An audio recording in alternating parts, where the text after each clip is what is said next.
Netanyahou, lui, il est prêt à faire la guerre jusqu'au dernier Américain, ça c'est très clair, et il veut continuer. Lui aussi sans faire dans l'erreur.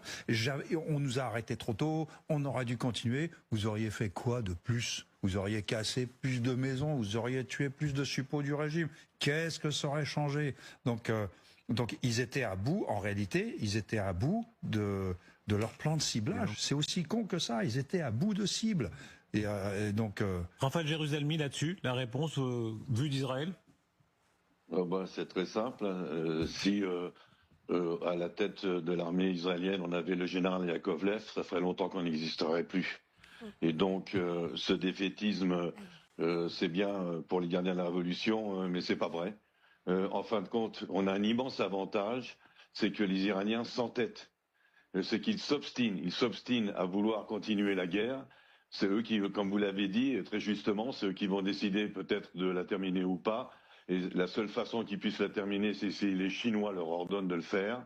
Sinon, ils s'obstinent. Et cette obstination et le fait qu'ils continuent à tirer sur les pays du Golfe, c'est une excellente chose pour nous parce que ça montre que le conflit continue. C'est ce que nous voulons parce que nous voulons continuer. Ce conflit, cessez-le-feu, pas cessez-le-feu, accord, pas accord, n'est pas terminé. Il reprendra peut-être pas demain matin, il reprendra peut-être pas le mois prochain, mais l'année prochaine sûr et dans 2 ans encore plus sûr. C'est un conflit qui dure depuis des années et nous sommes peut-être qu'à un seul round. On aurait pu croire que c'était le dernier round. Apparemment non. Mais ce n'est qu'un round, il y en aura encore beaucoup d'autres à ce moment-là. C'est regrettable parce qu'on aurait pu terminer cette fois-ci. Sur le défaitisme, répondez sur le défaitisme. Alors, Monsieur Jérusalemi, je voudrais quand même vous rappeler que sur ce plateau, quelques jours après le début de la campagne, vous nous avez dit on a un plan de faire tomber le régime. Ça fait des années que le Mossad y travaille. Ça m'avait un peu étonné. Et je vous avais posé la question quasiment en ces termes, j'avais pesé les mots, donc je m'en souviens. J'avais dit, donc vous êtes en train de nous dire qu'il y a un plan, une manœuvre souterraine orchestrée de changement du régime en Iran. Et vous m'avez dit, absolument. Si on ressort les images, on les ressortira. Et...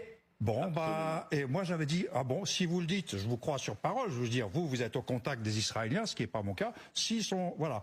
Bon, et j'avais juste exprimé un léger scepticisme. À l'heure actuelle, c'est pas encore fait ce changement de régime. Alors il en est où ce changement de régime? Et le problème, c'est pas que je suis défaitiste ou que je mérite pas d'être chef d'état-major des armées israéliennes, c'est que vous avez vendu du vent à Trump et que quand on prend des décisions stratégiques sur du vent, on produit du